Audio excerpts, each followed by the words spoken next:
Hello, Partnering for Vaccine Equity Learning Community members, and welcome to this afternoon's orientation session. I am Bridget Courteau. I'm the Director of Group Learning for the Learning Community. And on behalf of our team at the Urban Institute, thanks for joining us for this brief introduction to what the Partnering for Vaccine Equity, or PAVE for short, learning community is all about. So this is the second session that we've held like this. It repeats information that we shared at our October new member orientation session, and we're actually going to be doing these regularly every 3 or so months. So we have another one coming up in February. So before we go further, I'm going to do just a very quick review of how this session will work. And this is something that you'll see pop up at all of our events. They all work pretty much the same way. You've all been muted upon entry to the session, so please stay on mute unless you're speaking to keep the discussion going without any accidental interruptions. We offer live interpretation from English to Spanish during our events. If you would like to listen to the Spanish language channel, simply click on the globe icon that's in the bottom of your taskbar. And we will be leaving time for Q&A at the end of our presentation, and you can raise your hand to be unmuted if you want to speak a question during that time, or use the Q&A tab in the Zoom taskbar at the bottom of your screen to type your question, and you can do that at any time. The chat room feature is also open today. I see some of you introducing yourself already. Thanks for doing that. We encourage you to use it in that way. But if you do have a question for us, try to put those into Q&A because they're a lot easier for us to see there and we don't want to miss them. And finally, as we do with all of our learning events, we'll post slides and a recording of this event to our community website, which you're going to hear a lot about in a minute. And we also circulate materials from our events through the digests that go out via the CDC managed Adult Vax Program listserv, which all learning community members should be a part of. And we're happy to try to facilitate you getting on that list if you are not. Just let us know. So if you have technical difficulties at any point, you can see our inbox here, vaxequitylearning@urban.org. We definitely want to hear about those so we can help you troubleshoot.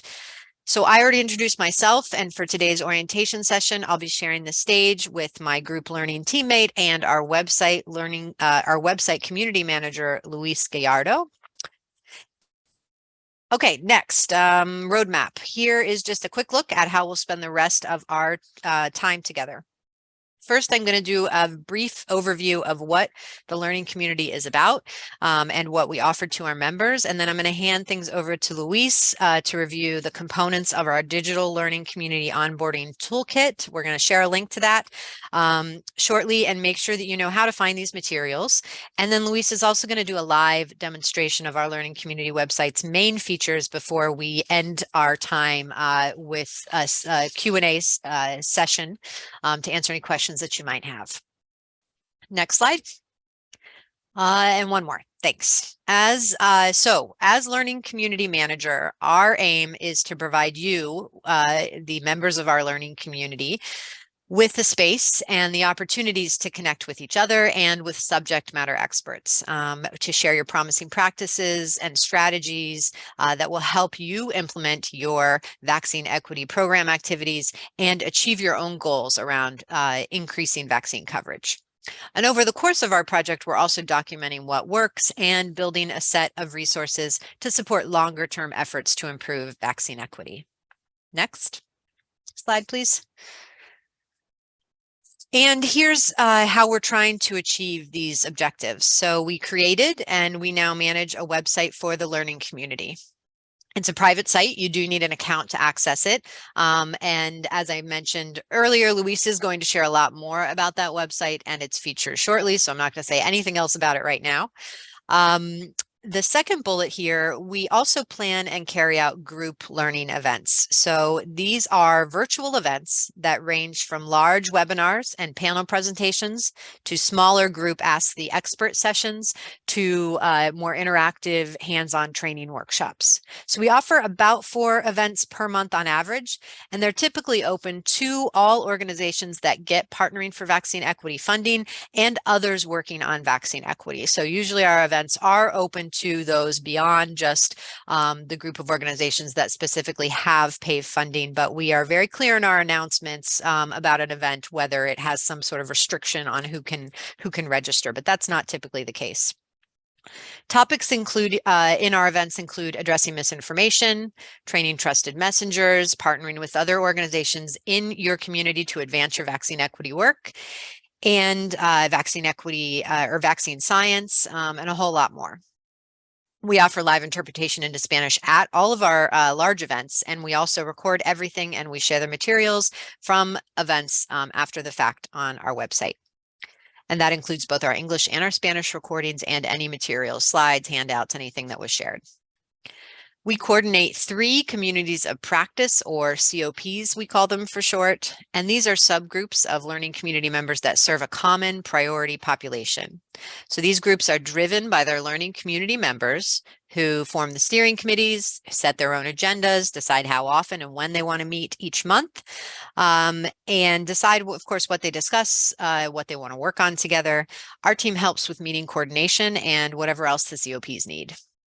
And currently there are 3 COPs running in the learning community, and those are listed here: African American, African diaspora serving organizations, Hispanic or Latinx serving organizations, and organizations serving Asian American, Native Hawaiian, Pacific Islander, American Indian, and Alaska Native populations.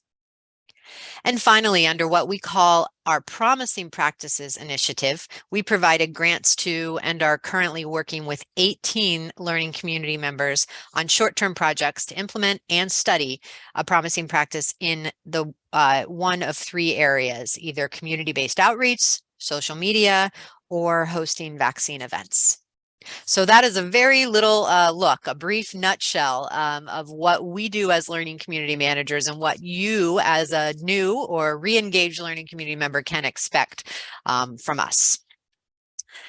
And so now I'm going to hand things over to Luis, who's going to tell us about the website and about our orientation toolkit. Hello, everyone. Thank you for joining us today. As we can see from Bridget's part of the presentation, there are a lot of moving parts within PAVE. So we created a guide to help partners familiarize themselves with the learning community and just PAVE broadly. We'll be going through the toolkit during the session, so feel free to download the files that seem most useful to follow along with during the presentation, but Bridget will also be sharing a link. It's a box link in the chat that where you can access the files, and we'll also be uploading them into a page on the learning community website where they will be permanently housed. And as a quick note, some of the fact sheets and documents in the toolkit are fixed, but we will continue updating and translating these resources. And so currently, if you look in the folder, there are some in Spanish already. So here we see some screenshots of some of the documents in the toolkit. These are the screenshot examples of some of the general PAVE resources for the learning community. To the left is the About the Learning Community fact sheet that broadly covers information about PAVE, about PAVE partners, such as the organization types, the geographic region, and program activities priorities.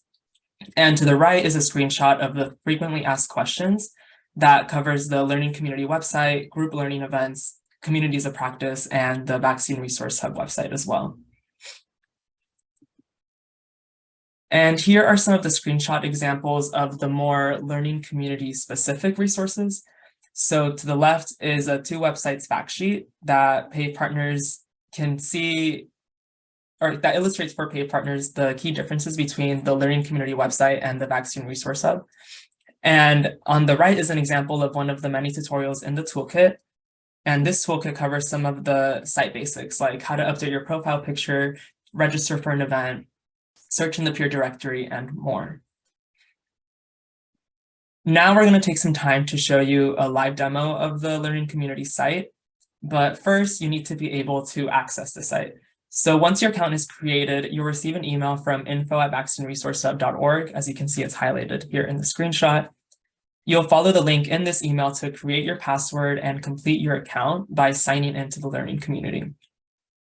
And a quick note about the email, the link in the email does expire after a few days, so please try to take action as quickly as possible. But if it does expire, please send us an email at the address listed below, baxequitylearning@urban.org. And also please refer to the first question in the FAQ document in the toolkit to learn how to request an account for yourself or for any new staff that joins your team in the future. So now we'll be going through this checklist in the onboarding toolkit to guide the demo. The tasks in the checklist all have respective tutorials that are linked to the rightmost column. We won't be going through the tutorials one by one, but we want to show you the website pages where these tasks take place. If you already have an account in the Learning Community website, feel free to log in and follow along. But if not, we hope that you're able to take some time to complete these tasks at your own pace. So now I'm just going to switch over to the website.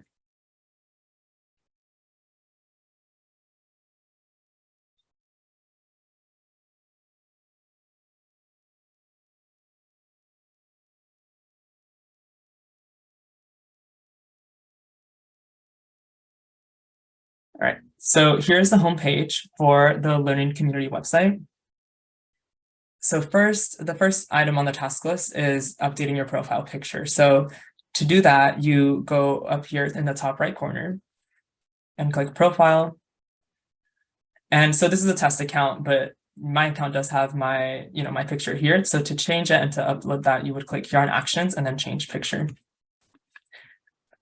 The next item on the checklist is registering for an event. So as Bridget mentioned earlier, a big part of what we do as a group learning team is host and plan events. So if you go here in the upcoming events tab, you can see our calendar for what we're doing in December, and as well as what we're doing going into the new year. So we update this as quickly as possible. And in order to register for an event, you would so for this one for today, for example, you would click here and then go down to the URL here. The next item on the checklist is how to upload a discussion post. So for that, you go to the Discuss and Learn tab on the top right.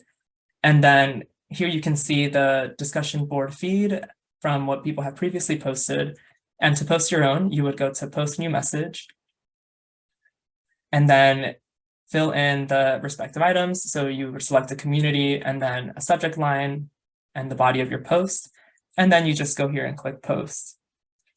And the next item is uploading a resource to the community library. And it's pretty much the same exact steps as uploading a discussion post, but for that you go back to the same tab to community library, where you can see the past resources and materials that have been uploaded by learning community members.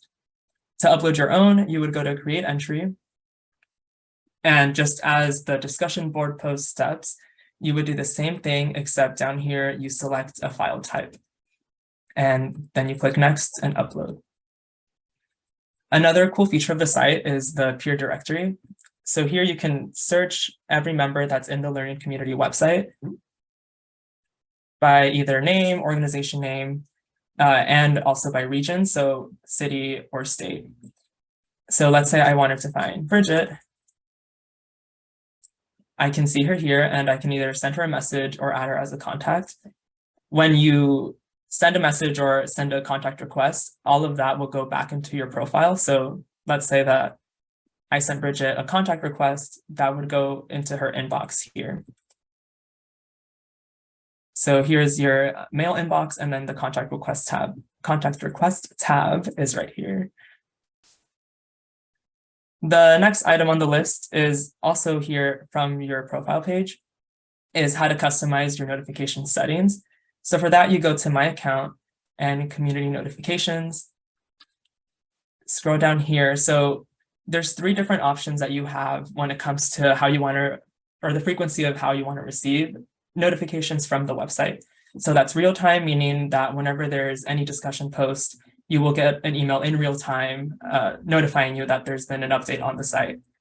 A daily digest is an email that you get at the end of the day, kind of like a summary of what was posted during the day. And then if you do no email, you have the option of doing a consolidated weekly digest, which you get to choose the day and time that you want to receive a weekly summary of what happened on the website. And the last task item on the checklist is uploading a resource or document to the Vaccine Resource Hub. So there's several points where you can access the resource hub from the site, but this is the most clear one right now.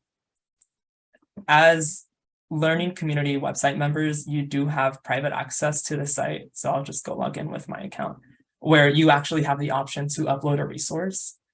And so to do so, usually if you're switching from our site to this site, you'll be automatically logged in. But since I was using a test account, I had to log into my own. But you would go to My VRH right here in the top right corner, and then upload a resource here. Let me go back to the PowerPoint presentation.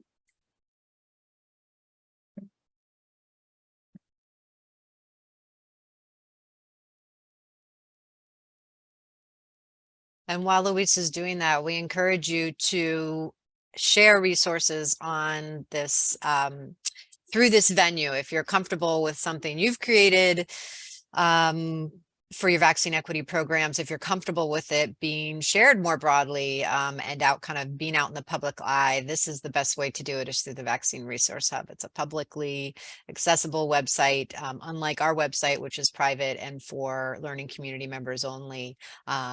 This has many more eyes on it, and there's a very robust process for tagging and organizing the materials that are on the Vaccine Resource Hub.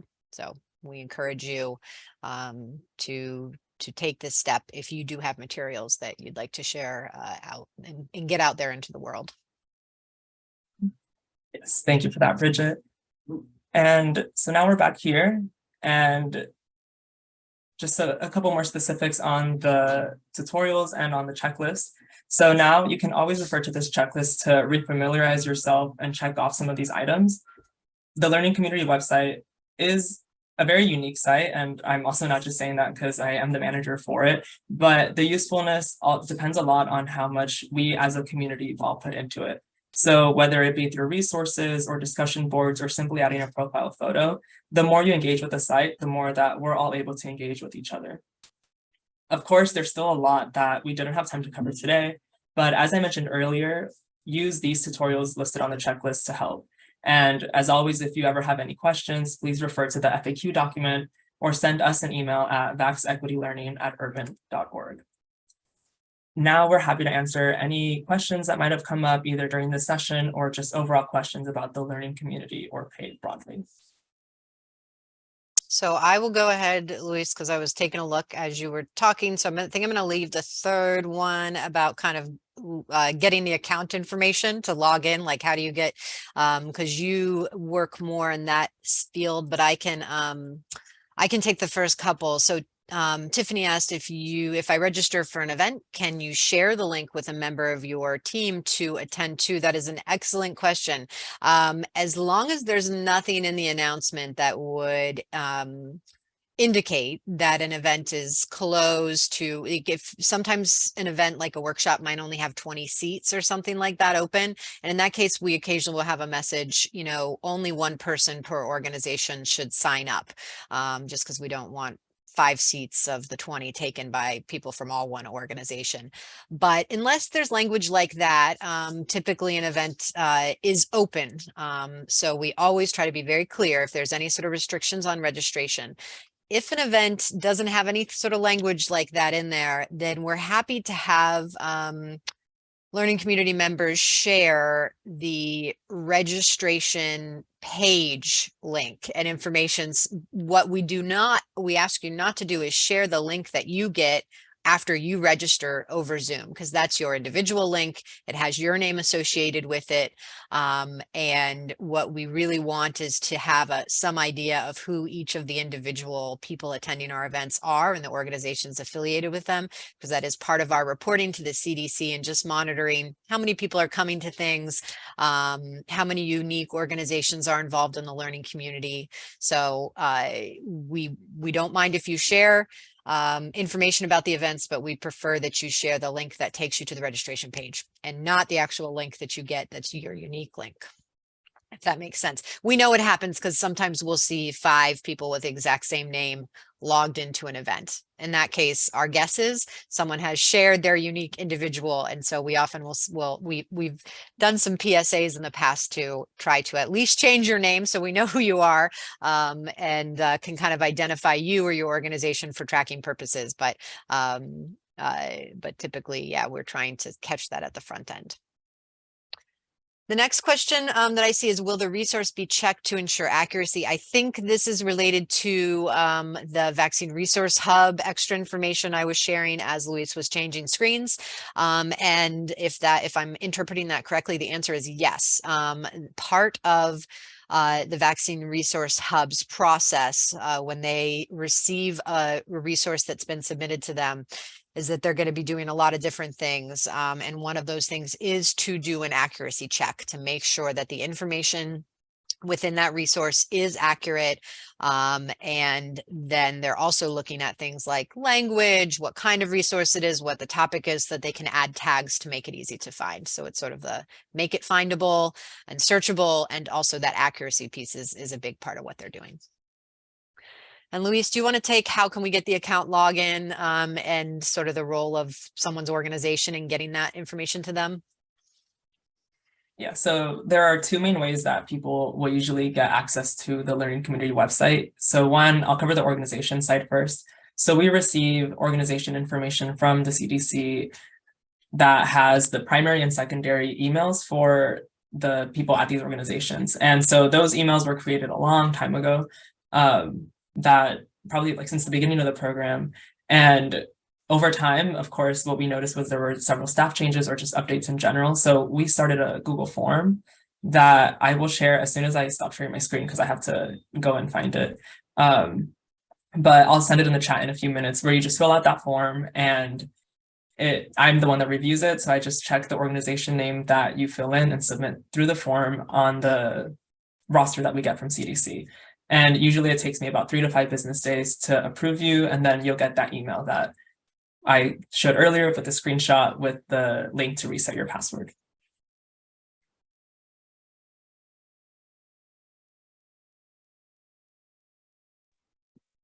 Thanks, Luis. Any other questions?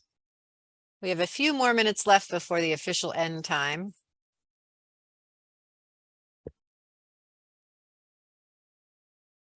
I'll go pull the link to the registration form just to send it here. Okay.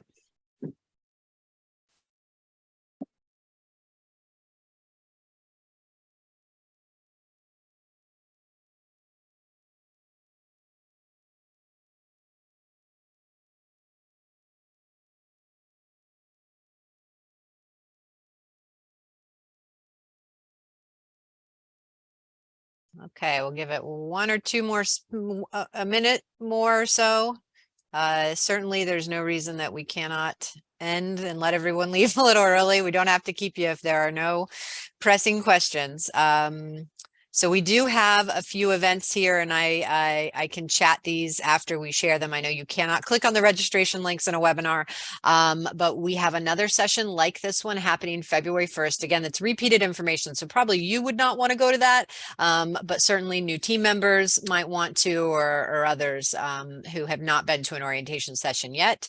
Then next week we have 2 events, one focused on partnering with faith communities. The second is focused on using motivational interviewing as a tool for having vaccine related conversations.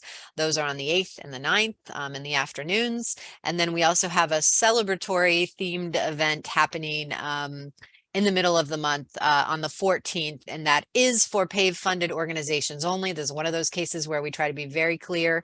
It's not open to anyone working on vaccine equity. Imagine that most of the group here is a PAVE funded organization or part of the learning community. So I know we have some newer members who are jurisdictions or immunization programs who are part of our learning community, but not necessarily funded through PAVE funding stream. And that's fine. This event is also for you. But it's really focused on the learning community members. So I will go ahead and quickly chat so that you have actual registration links here. And while I do that, for those who are still on the line, if you wouldn't mind taking that quick satisfaction poll that Luis just loaded to tell us what you thought of this event. So I'm gonna chat out a bunch of stuff here for the registration links. Sorry, it's one big chat because the way I posted it in, but I think still shows up pretty clearly those 3 upcoming December events. And then we're going to be, we have a kind of quiet period coming towards the end of the month and the very beginning of January where you won't hear much from us, and we will not host any events because we understand a lot of people are in and out for the holidays. Yeah, there was one last question that I can start to answer, and Bridget, feel free to jump in. Sure. But this question says, what should we expect after registering for a community of practice? I signed up a while back and it appears under my communities, but there isn't anything under it. So each community of practice has, I guess they meet on a varying cadence. And so they kind of all decide within their own community of practice how often and like what the roles will be of, you know, being a part of the community of practice. Not all of them, and actually Bridget and I were just talking about this today, was for there are private communities that you have access to in the Learning Community website that belongs to each community of practice. I just used the word community like 3 times in that sentence. But not all of them will necessarily be active with it. So it's up to the community of practice whether or not they want to use that private workspace. Yes. So I think the only thing I would add to that is if you have signed up for a community of practice, like through the registration, the banner that's on our homepage, or something like that, and you haven't heard anything from a community of practice coordinator or a steering committee member or somebody from that group about a meeting schedule or something, send a note to our inbox, and maybe Luis, if you want to just put that in the chat again, because we will route that to the right people. We want to make sure that no one signing up through that process is being missed. I know that there's a flow of that information getting to the right people to get on the right invitation lists, but want to make sure nothing's being missed. So we'll check that out. But it's true that the actual workspace that's showing up on your web, your website account may just not be active. So you might see nothing happening there. That would be normal, but you should be invited to things that should be happening. Yes, and thanks for sharing our email address, Luis. So any other questions?